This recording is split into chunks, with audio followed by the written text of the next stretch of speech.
નમસ્કાર દોસ્તો, હું આપનો મિત્ર દિનેશ કણિત આપ સર્વનું હાર્દિક સ્વાગત કરું છું આપના પોતાના સૈયારા પ્લેટફોર્મ કણિત ગાઈડન્સ પર। દોસ્તો, શિક્ષણમાં અને મહત્વની ભરતીઓની જે છે એ હારમાળ સર્જાની છે। અગાઉ જીપીએસસી દ્વારા જે છે એ ગ્રેજ્યુએટ જે ઉમેદવાર હતા એમના માટે ખૂબ સારી જે છે એ ભરતી આવી હતી એક્સપિરિયન્સના બેઝ ઉપર, જેમાં ગ્રેજ્યુએશન પ્લસ બીએડ અને પ્લસ જે છે એ 5 વર્ષનો સરકારી કે ખાનગી અનુભવ। આવી જ એક સારી પોસ્ટ ફરીથી પાછી આવી છે જે છે જેનું નામ આપણે કહી શકાય છે મદદનીશ કેળવણી નિરીક્ષક એપ્ટિટ્યૂડ ટેસ્ટ। ખૂબ સારી તક છે। તો આજના લેક્ચરમાં દોસ્તો જે છે આપણે જોશું મદદનીશ કેળવણી નિરીક્ષક જે છે એમની એજ્યુકેશન ક્વોલિફિકેશન શું છે। એક તો આપણે એ જોશું કે લાયકાત જે છે એ શું ધરાવે છે, તેની સાથે સાથે આનો જે એક્સપિરિયન્સ છે આ એક્સપિરિયન્સ જે છે એ કેટલો હોવો જોઈએ, એક્સપિરિયન્સમાં કયા મહત્વના જે છે એ બાબતો જોશે એ પણ આપણે આમાં જોશું। ત્યારબાદ દોસ્તો આનો સિલેબસ જે છે એ શું હોઈ શકે છે એ પણ આજના લેક્ચરમાં આપણે ચર્ચા કરશું। ફોર્મ ક્યાં સુધી ભરી શકાશે, ઓનલાઈન જે એપ્લિકેશન થશે એ ઓનલાઈન એપ્લિકેશન કેટલા સમયગાળા દરમિયાન થશે એક આપણે એ જોશું। તેમની સાથે સાથે સિલેબસ મુજબના જે છે એ સ્ત્રોત કયા હોઈ શકે, તમારે જે છે તૈયારી શરૂ કરવી હોય તો શું તમે જે છે એ પોતાની જાતે પ્રિપેરેશન કરી શકો, એના સરકારી આઈડિયલ સ્ત્રોત કયા હોઈ શકે આજના લેક્ચરમાં જે છે આપને મળશે। જો આપ પહેલી વખત આપણી કણિત ગાઈડન્સ યુટ્યુબ ચેનલ પર આવ્યા હોય, આપને પરીક્ષા લક્ષી કંઈ કન્ટેન્ટ મળતું હોય અને આપને એવું થાય કે ભાઈ લાઇક શેર સબસ્ક્રાઇબ કરવું, તો આપ ચેનલને લાઇક શેર અને સબસ્ક્રાઇબ કરી શકશો। ઠીક છે, ચલો સ્ટાર્ટ કરીએ આપણે। પહેલો મુદ્દો છે દોસ્તો, ઉમેદવાર માટેની રજીસ્ટ્રેશન ફોર્મની જે છે એ એપ્લિકેશન કરવા માટેનો સમયગાળો કયો છે। ઓકે, આ ખાસ તકેદારી રાખવી।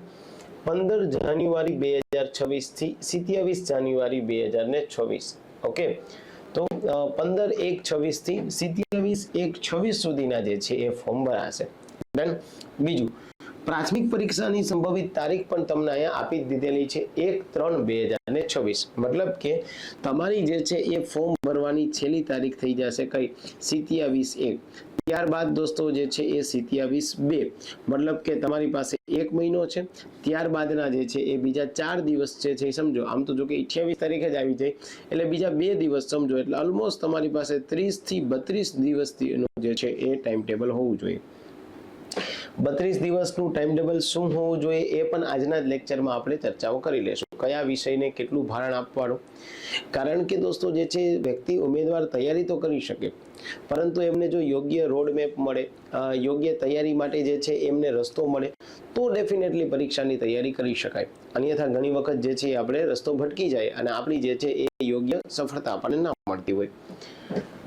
ત્રીજી વાત છે દોસ્તો કે ભાઈ મુખ્ય પરીક્ષા જે છે એ કયા સમયગાળામાં હશે, તો ટેન્ટેટિવ કીધેલું છે કે એપ્રિલ કે મે મહિના સુધીમાં મુખ્ય પરીક્ષા હશે।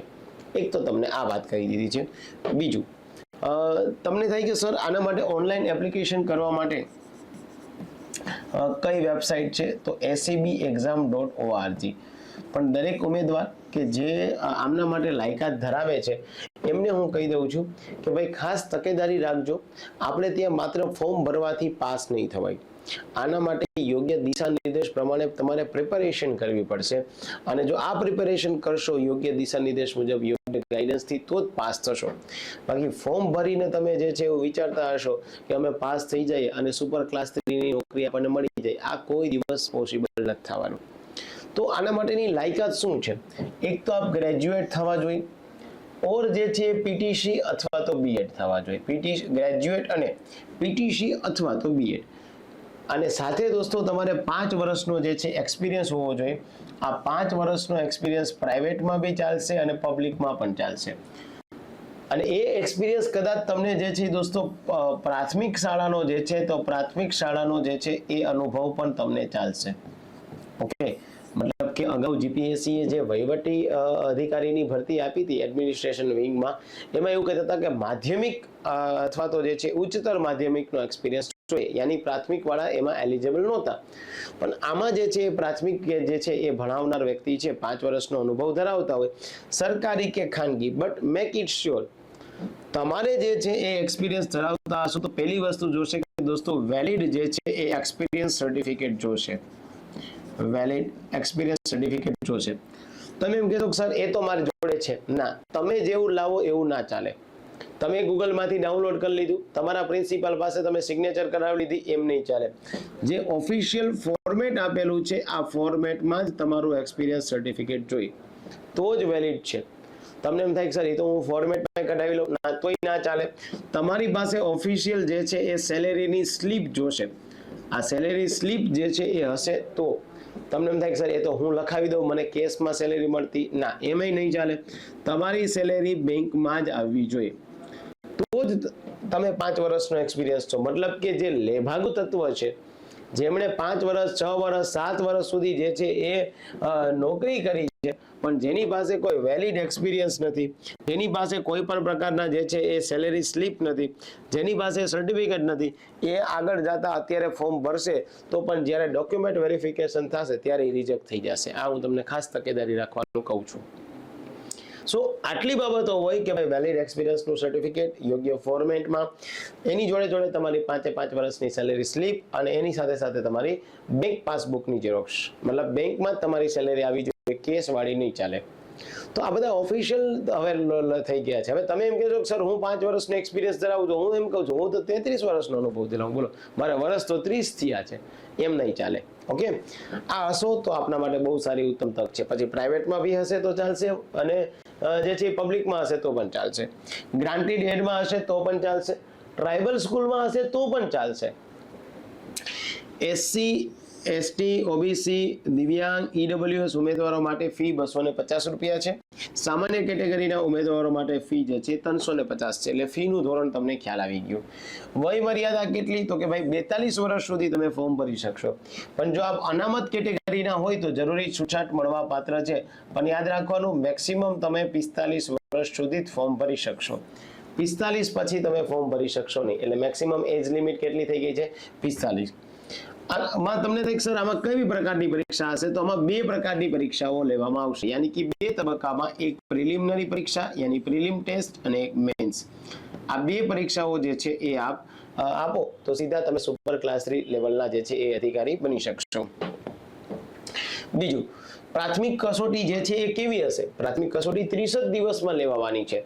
30 દિવસમાં દોસ્તો તમે સારા ગાઈડન્સ સાથે સ્માર્ટ વર્કથી પ્રિપેરેશન કરો, હું તમને કહું છું કે પાસ થઈ જશો. પ્રિલિમ્સમાં પ્રિલિમ પરીક્ષા જે છે એ જ 2 વિભાગમાં હશે. એક પહેલા તમે જે છે પ્રાથમિક કસોટી એ 2 વિભાગમાં હશે, અને એ પ્રાથમિક કસોટી જે છે એ MCQ પ્રકારની હશે. એક ક્વેશ્ચનનો સાચો ક્વેશ્ચનનો 1 માર્ક આવશે. પણ જો તમારો ક્વેશ્ચન ખોટો પડ્યો તો આમાં નેગેટિવ સિસ્ટમ બી છે, નેગેટિવ માર્કિંગ બી છે. તો એક ખોટા જવાબ બદલ 0.25 જે છે યાની કે 1/4 જે છે તમારા ગલત થશે. તો વિભાગ 1 એમાં જે છે એ કેટલા? તો કે 50 પ્રશ્નો છે, યાની 50 ગુણ છે. અને વિભાગ 2 માં જે છે એ 150, યાની કે જે તમારી પ્રાથમિક કસોટી છે એ કેટલા માર્કની રહેશે? 200 માર્કની તમારી પ્રાથમિક કસોટી રહેશે. અને કેટલા? તો કે ભાઈ દરેકનો 1 માર્ક તમને મળશે. તો આ 200 માર્કની પ્રાથમિક કસોટી રહેશે. એમનો સમયગાળો દોસ્તો તમને 2 કલાક આપવામાં આવશે. અને એ પ્રાથમિક કસોટી કેવી રહેશે? તો કે આ પ્રાથમિક કસોટી જે છે એ MCQ બેઝ રહેવાની છે. મતલબ ABCDE આન્સર તમારે આપવાના થશે. ડન છે. એક પ્રાથમિક કસોટી બેઝિકલી તમારા મગજમાં બેસી ગઈ. પ્રાથમિક કસોટી જે છે એ માત્ર ને માત્ર શું છે દોસ્તો? તો કે સ્ક્રીનિંગ ટેસ્ટ છે. મતલબ તમને જે છે એ મેન્સ એક્ઝામ માટે ક્વોલિફાય કરી દેશે. પ્રાથમિક કસોટી જે છે એ કોઈ પણ પ્રકારે જે છે એના માર્ક તમારી ફાઇનલ પરીક્ષામાં નહીં ઉમેરાય. પ્રાથમિક કસોટીમાં ઉમેદવારે મેળવેલ કુલ ગુણ આખરી પસંદગી માટે ધ્યાનમાં લેવામાં આવશે નહીં.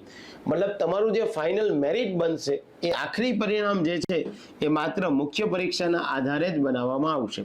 પણ મુખ્ય પરીક્ષા માટે બોલાવવામાં આવેલા ઉમેદવારોની સંખ્યા ખાલી જગ્યાઓની સંખ્યાના 7 ગણા રહેશે. મતલબ કે દોસ્તો જે છે માની લે કે 50,000 વ્યક્તિઓએ જે છે એ ફોર્મ ભર્યા અને 50,000 વ્યક્તિઓએ પ્રિલિમિનરી ટેસ્ટ આપી. ટોટલ જગ્યા જે છે એ 1 સેકન્ડ માટે માની લે કે 200 જગ્યા છે. તો 200 × 7 એટલે જે છે એ આ જે છે એ 50,000 માંથી 1400 લોકોને જે છે એ મેન્સમાં બોલાવવામાં આવશે. પ્રિલિમ પરીક્ષા તો જે છે 50,000 આપી છે, અને અથવા તો મતલબ જેટલા વ્યક્તિ ફોર્મ ભરે છે એટલા વ્યક્તિ આપી છે. સો ઇન શોર્ટ તમારું મેરિટ કોના બેઝ ઉપર બનવાનું છે? તો કે તમારું મેરિટ જે છે એ મુખ્ય પરીક્ષાના બેઝ ઉપર બનવાનું છે. પણ એ મુખ્ય પરીક્ષા માટે તમારે શું જરૂરી છે દોસ્તો? તો કે એ મુખ્ય પરીક્ષા માટે તમારે જરૂરી છે કે આપ લોકો જે છે એ સારી રીતે જે છે એ પ્રિલિમ પરીક્ષા પાસ કરો અને જે છે એ ટોટલ જગ્યાના 7 ગણા જગ્યામાં તમારું નામ આવે તો આપ થઈ શકશો, અન્યથા આપ જે છે થઈ શકશો નહીં. મુખ્ય કસોટી જે છે એમાં પાછા 2 પેપર રહેશે. નંબર 1 હશે જે 100 ગુણનું છે, વર્ણનાત્મક પ્રકારનું છે, યાની કે તમારે એ ડિસ્ક્રિપ્ટિવ જે છે એ લખવાનું છે અને એનો સમયગાળો જે છે કેટલો 3 કલાકનો રહેશે. પેપર નંબર 2 છે જે એમસીક્યુ છે, 100 પ્રશ્ન છે, 90 મિનિટનો છે, મતલબ 100 અને આ 100 તમારું જે છે ટોટલ મેન્સમાં જે છે એ કેટલા 200 ના એટલે 100 ના 2 પેપર તમારા બનશે. એના આધારે તમારું જે છે એ બનવાનું છે મેરિટ. અને એમાં પણ જે છે યાદ રાખજો કે જે આ એમસીક્યુ છે એમાં 0.25 જે છે માઇનસ છે. હવે તમને પ્રશ્ન થાય કે ભાઈ મિનિમમ કેટલા લેશું તો અમે ક્વોલિફાઈ થઈ જશું? પ્રાથમિક કસોટી તથા મુખ્ય પરીક્ષા માટે ઉમેદવારે આપેલ પરીક્ષામાં જનરલ કેટેગરી માટે ઓછામાં ઓછા 40 અને જે અનુસૂચિત જાતિ, જનજાતિ, ઓબીસી વગેરે વર્ગના કિસ્સામાં ઓછામાં ઓછા 35 ગુણ જે છે એ આવવા જોઈએ. તો તમે જે છે એ મુખ્ય પરીક્ષા માટે જે છે એ લાયકાત ધરાવો છો, અન્યથા જે છે તમે મુખ્ય પરીક્ષા માટે લાયકાત ધરાવતા નથી. ઓકે, તો યાદ રાખવું 40 અને 35% જે છે ક્રાઇટેરિયા છે. તમને પ્રશ્ન થાય કે સર આપણે ત્યાં જે પ્રાથમિક કસોટી છે એ પ્રાથમિક કસોટીમાં શું પૂછવામાં આવશે? તો પ્રાથમિક કસોટી મેં તમને કીધું ભાગ 1 અને ભાગ 2 છે. ભાગ 1 સામાન્ય અભ્યાસક્રમ આપેલો છે, એના 50 માર્ક છે, જેમાં ગુજરાતની ભૂગોળ છે, ભૌતિક ભૂગોળ છે, આર્થિક ભૂગોળ છે, સામાજિક ભૂગોળ છે, કુદરતી સંસાધન છે, ગુજરાતનો ઇતિહાસ છે, કલા, સંસ્કૃતિ, વારસો, સાહિત્ય અને એના શિલ્પોની વાત કરેલી છે. બંધારણમાં આખું બંધારણ નથી કરવાનું, મૂળભૂત અધિકારો આપ્યા, રાજ્ય નીતિના માર્ગદર્શક સિદ્ધાંત, નીતિ આયોગ અને સામાન્ય માનસિક જે છે ક્ષમતા, યાની કે અહીંયા તમને રીઝનિંગના જે છે એ પ્રશ્ન આવવાની પ્રબળ માત્રામાં શક્યતાઓ રહેલી છે. ઓકે, તાર્કિક કસોટી સાથે સામાન્ય વિજ્ઞાન, પર્યાવરણ, માહિતી સંચાર, ટેકનોલોજી આપવાનું છે. બસ આપે જે છે એ આપણા ત્યાં ભાગ 1 છે 50 માર્કનો, કયો? તો કે પ્રિલિમિનરીની વાત કરીએ છીએ અને આ તમે કરી દેશો તો કોઈ ચિંતાનો વિષય રહેશે નહીં. નાની હું તમને એવું કહું છું દોસ્તો કે આ જે બધા વિષયો જે છે એને તમે આરામથી 10-12 દિવસમાં પતાવી શકો. શું કામ? આખું બંધારણ તો કરવાનું નથી. આ તો ભાગ 3 છે, આ ભાગ 4 છે, આ નીતિ આયોગ છે અને સામાન્ય. તો આ તમે કરવા જાવ ને તો એક જ દિવસમાં થઈ જશે તમારે. પણ એના માટે રાઈટ વે હોવું જોઈએ, એના માટે સાચું માર્ગદર્શન હોવું જોઈએ. યુટ્યુબ યુનિવર્સિટીમાંથી તૈયારી કરશો તો શક્ય કદાચ બને કે નાઈ પાસ થાય, હે ને? કારણ કે યુટ્યુબ યુનિવર્સિટીમાં જે છે એ આપણે ત્યાં મોટી મોટી વાતો સિવાય કંઈ ન હોય. આવું થાય ને? લાઈવ લેક્ચર અને ઓફલાઈન લેક્ચરમાં તફાવત જ એ થાય છે. લાઈવ લેક્ચરમાં શું થાય કે ભાઈ 2 કલાકમાંથી આવો ને જાઓ ને કેમ છો ને એકાદો કમેન્ટ કરે ને એનો જવાબ આપે, 2 કલાકમાંથી તમને આઉટપુટ કલાક મળે. એના કરતા રેકોર્ડ લેક્ચર હોય તો પૂરેપૂરું આઉટપુટ મળે, હે ને? અને ત્યારબાદ આઈસીટી છે. તો તમારે જે છે એ ગુજરાતની ભૂગોળ વાંચવી હોય તો ગુજરાતની ભૂગોળ તમારે જે છે એમાં ભૌતિક ભૂગોળ વાંચવી હોય તો તમારે જે છે એ જસાણી સરની બુક લેવી પડે. આર્થિક ભૂગોળ વાંચવી હોય તો મંજુલાબેન દવેની બુક લેવી પડે. સામાજિક ભૂગોળ વાંચવી હોય તો એનસીઆરટીની બુક લેવી પડે. ત્યારબાદ ગુજરાતનો ઇતિહાસ જે છે એ વાંચવો હોય તો યુનિવર્સિટી ગ્રંથ નિર્માણ બોર્ડ એની બુક તમારે જે છે ગુજરાતના ઇતિહાસની જે છે ખાસ લેવી પડે. એમાં પણ જે છે એ કલા, સંસ્કૃતિ, વારસો છે એના માટે માહિતી ખાતાની જે છે એ બુક લેવી પડે. માહિતી ખાતાના પુસ્તકો હંમેશા સરકારી પુસ્તકો લેવા. જ્યાં સુધી સરકારી પુસ્તક તમે વાંચશો ત્યાં સુધી તમારું કન્ટેન્ટ જે છે એ બહુ સારું થઈ જશે. એના સિવાય મૂળભૂત અધિકાર માટે છે દોસ્તો, આના માટે તમે યુવા ઉપનિષદની બુક જે છે એ લઈ શકો. અને યુવા ઉપનિષદ કરતા હું તમને સરકારી આપું, ભાષા નિયામક કચેરી એની જે છે એ બંધારણની બુક આવે છે એ લઈ શકો. અને આઈસીટી માટે તમારે જે છે NIOS national institute of open schooling આ પણ એક સરકારી પુસ્તક છે. આપણને સામાન્ય રીતે સરકારી પુસ્તક કયા ખબર હોય? GCERT, NCERT. મેં તમને બીજા 4 પુસ્તક આપ્યા છે જેને પણ સરકારી પુસ્તક જ કહેવામાં આવશે. ઓકે, સો આ તમે જે છે તમારી પ્રિલિમનો પાર્ટ A છે. હવે પાર્ટ B ખૂબ અગત્યનો છે, 150 માર્કનો છે, હે ને? હવે 150 માર્કમાં તમને મસ્ત મજાના કાયદાઓ આપ્યા છે. જો ગુજરાત પ્રાથમિક શિક્ષણ અધિનિયમ 1947, શિક્ષણ માળખાનો ખ્યાલ, આરટીઈ 2009, સાક્ષરતા અને સતત શિક્ષણ કાર્યક્રમનું મહત્વ, ભારતમાં શિક્ષણ નીતિ જે નવી આપણી એનઈપી આવી છે એ નવી એનઈપી એક તમારે આ જોઈ લેવાનું થાય. ત્યારબાદ ગુજરાતમાં શૈક્ષણિક સંસ્થાઓનું સંચાલન, એમની ભૂમિકાઓ, એનું માળખું અને એના કાર્યો, પ્રાથમિક શિક્ષણ સંબંધિત કેન્દ્ર સરકાર રાજ્ય સરકારની યોજનાઓ, ગુજરાત શૈક્ષણિક સંસ્થાઓની ટ્રિબ્યુનલ અધિનિયમ 2006, Gujarat civil service rule 2002, civil service rule 2002 pension રજા, આ પછી જનરલ પ્રોવિડન્ટ ફંડના નિયમો છે, શિક્ષણ સંબંધિત બંધારણીય જોગવાઈ, વર્તમાન બાબતો, માહિતી અધિકાર યાની આરટીઆઈ અને શૈક્ષણિક મનોવિજ્ઞાન. આટલું આપ કરશો તો તમારું જે છે એ પ્રિલિમ પરીક્ષાનો પાર્ટ બી જે છે થઈ જશે. આના માટે તમારે શું કરવું પડે? સામાન્ય રીતે દોસ્તો તમે જે છે એ આરટીઆઈ નો જે છે એ તમે પીડીએફ પ્રિન્ટ આઉટ કરશો તો એમાં એકદમ કાયદાની ભાષા આપેલી હશે કે પેટા ખંડ 3 ના મુખ્ય જોગવાઈના એક મુજબ. તો કદાચ તમને એવું થશે કે યાર આ પેટા ખંડ, એની મુખ્ય જોગવાઈ, એની આ જોગવાઈ, આ બધું શું છે? પણ એના મતલબ એવો થશે દોસ્તો કે તમારી પાસે થોડુંક સારાંશ હોવો જોઈએ. મતલબ કે આજ માની લ્યો કે મેં તમને અહીંયા જે વાત કરી છે કે સિવિલ સર્વિસ રૂલ અને રજા નિયમો 2002, આપમાંથી કોઈ ગવર્મેન્ટમાં હશો તો એને GCSR ના નિયમો ખબર પડતી હોય. ગુજરાત સિવિલ સર્વિસ રૂલ 2002, આવા ટોટલ 8 નિયમો છે. આપણે 8 નથી કરવાના, આપણે 2 જ કરવાના છે. શું કામ? બીકોઝ આપણને જે છે એ ટોપિક જ 2 આપેલા છે, બાકી બધા જે છે અન્ય ટોપિક. હવે તમે ગુજરાતમાં જે છે એ આ પ્રાથમિક શિક્ષણ અધિનિયમ 1947 કરવા જાઓ તો બહુ લાંબી લચક જગ્યાઓ આપી છે. એની જગ્યાએ હું તમને આપણા આ સ્પેશિયલ મદદનીશ કેળવણી નિરીક્ષકનો કણેજ ગાઈડન્સમાં કોર્સ છે, એ કોર્સમાં હું તમને જે છે એ મટીરિયલ આપવાનો છું અને એ મટીરિયલ પેઇડ છે અને એમાં વિડીયો લેક્ચર સાથે મટીરિયલ છે, એની MCQ પણ આવશે. તો તમારે જે છે શું કરવાનું છે કે એક ડેમો લેક્ચર આપણા કણેજ ગાઈડન્સ એપ્લિકેશનમાંથી જોઈ લેવાનો છે.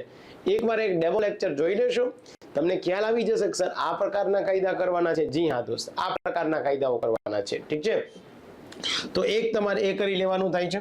ત્યારબાદ જે છે એ મુખ્ય પરીક્ષા આવશે. મુખ્ય પરીક્ષા જે છે એ કુલ ગુણ કેટલા? તો કે પેપર નંબર 1 એના કુલ ગુણ જે છે વર્ણનાત્મક પ્રકારનો રહેશે. સમયગાળો 3 કલાક. ગુજરાતી ભાષાના 30, અંગ્રેજી ભાષાના 30, સામાજિક વિજ્ઞાનના 10, વિજ્ઞાન ટેકનોલોજીના 10, ગણિતના 10, પર્યાવરણ વિજ્ઞાન 5, હિન્દી અને સંસ્કૃત ભાષા આના 5 ગુણ. તો આ અલગ અલગ જે છે એ તમારા પહેલા જે છે એ કેટલા 100 માર્કની જે છે એ વાત કરીએ છીએ. અને ઉપરોક્ત પેપરના જે છે મુદ્દા નંબર 3 થી 7 નું ધોરણ પાઠ્યપુસ્તક બોર્ડ દ્વારા પ્રકાશિત 1 થી 8 ના પાઠ્યપુસ્તક જે છે એની સમકક્ષ રહેશે. મતલબ જો આ બધાનું જે છે ધોરણ કેવું રહેવાનું છે દોસ્તો? તો કે ધોરણ જે છે એ 1 થી 8 ના વિષય, મતલબ કે તમારે આના માટે GCRT વાંચી લેવાની થાય. થોડુંક અઘરું વાંચવું હોય તો આના માટે તમારે NCERT વાંચી લેવાની થાય. આટલું કરી દેશો આપની લાઈફ જીંગાલાલા થઈ જશે, કોઈ ચિંતાનો વિષય જે છે નહીં. ઓકે, ચલો. ત્યારબાદ પેપર નંબર 2 છે. કુલ ગુણ કેટલા છે? 100 છે. મેન્સની જ વાત કરીએ છીએ. MCQ છે 1 કલાક. શિક્ષણ શાસ્ત્ર છે.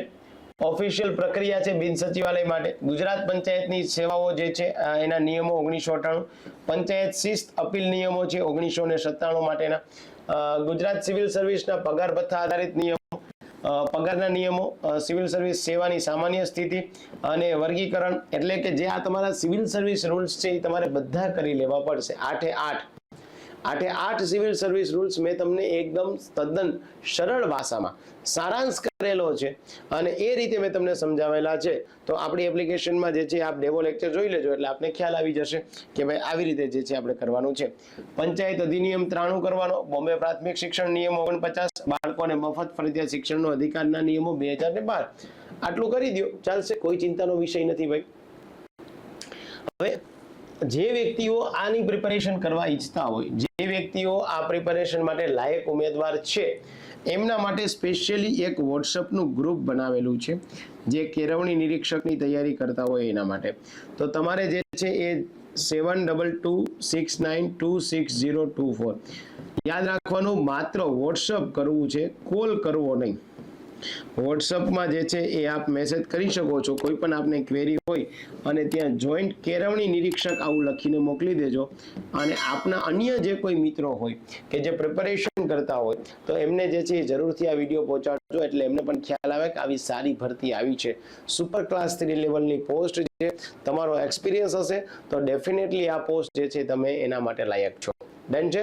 તો અને બીજું આપણી ટેલિગ્રામ ચેનલ છે, એમાં પણ મેં આ મૂકેલું હતું. આપણા ઇન્સ્ટાગ્રામ છે, એ ઇન્સ્ટાગ્રામમાં પણ જે મેં મૂકેલું હતું, અને લગભગ 2.5 લાખ લોકોએ જે છે ઇન્સ્ટાગ્રામની એ રીલ્સ જોઈ છે, હે ને. તો કણેત ગાઈડન્સ જે છે એને ફોલો કરી દેજો, યુટ્યુબને ફોલો કરી દેજો, જેથી કરીને તમને આવી બધી જ પ્રકારની શૈક્ષણિક બાબતની જે જોગવાઈઓ આવતી હોય, ભરતીઓ આવતી હોય, એની માહિતી અમે તમને પહોંચાડતા રહીએ. આપ ગ્રુપમાં પણ જોઈન થઈ શકો છો, પણ જે છે એ લઈ શકો છો, અને બીજી કઈ વિગત જોતી હોય તો આપ વોટ્સઅપ દ્વારા માહિતી મેળવી શકો છો. આ બધા જ શિક્ષક મહોદય છે જે અત્યારે ક્યાંક ને ક્યાંક સરકારી કે ખાનગી નોકરી કરી રહ્યા છે. 5 વર્ષનો એક્સપિરિયન્સ છે, તો ઉત્તમ તક છે દોસ્તો. 1 મહિનામાં જે છે આરામથી આ પરીક્ષા પ્રિલિમ્સ તમે કાઢી શકશો, એમાં કોઈ ચિંતાનો વિષય નથી. તો થેન્ક યુ વેરી મચ દોસ્તો. આવજો. Bye bye. સી યા.